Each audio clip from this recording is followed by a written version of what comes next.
As President Biden met with Communist Chinese President Xi in San Francisco last week, we learned about pathogens labeled HIV and Ebola that were found inside of a secret illegal Chinese-owned biolab in California.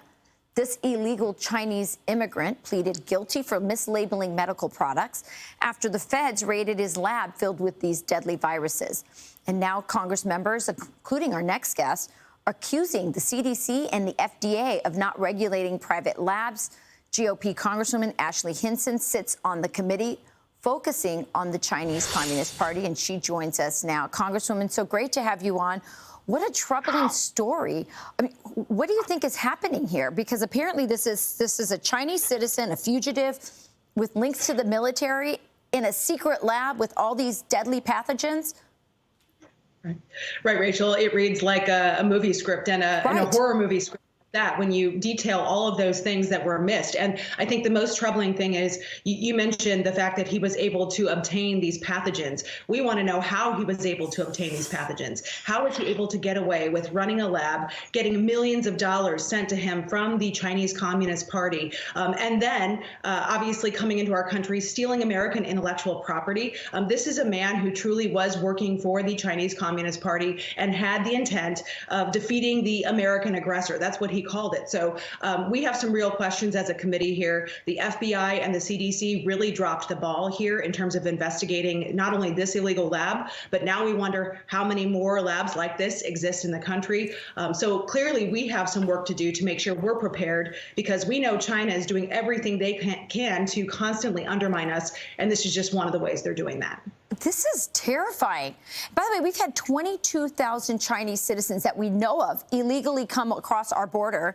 And, you know, they can't just leave their country, right? They're clearly here with permission from the country. Are they creating these kinds of labs and sitting here waiting to get orders from the Chinese communist government? What is happening? And why are we treating Xi as a dignitary when he has his citizens here, putting our own citizens in lethal danger?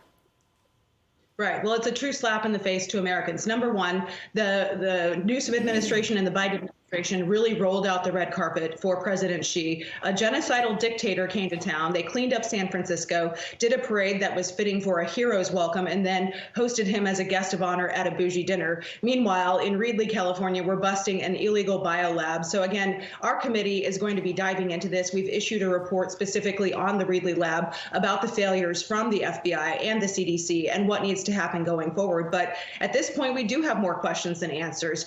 They had over 1,000 mice that were designed to transmit COVID. So this administration needs to hold China accountable for its role in spreading COVID around the world. And it's very clear of their intention here, Rachel, which was to do more damage to our country. They want to be the dominant military, economic, socio-superpower by 2049. Again, they continue to try to undermine us, not only by stealing our intellectual property, but by trying to hurt Americans.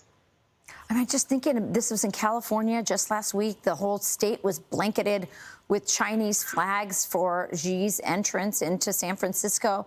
Do you feel like our government, as this story came to you, do you feel like the government is like getting into action? I mean, I have to believe that Joe Biden knew about this lab when he, greeted Xi last week. Yes.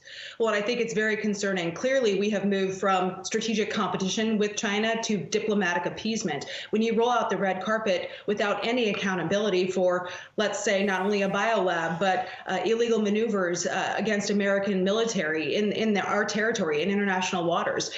They opened a Chinese police station in New York City to try to harass Chinese American citizens. They flew a balloon across our country.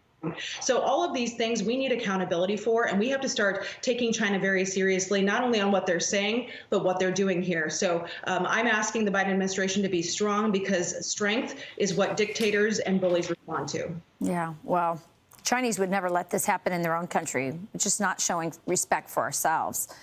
Congresswoman, thank you for joining us. I hope you stay on this story. It's just so important. Thank you. Thanks, Rachel. I'm Steve Doocy. I'm Brian Kilmeade. And I'm Ainsley Earhart. And click here to subscribe to the Fox News YouTube page to catch our hottest interviews and most compelling analysis.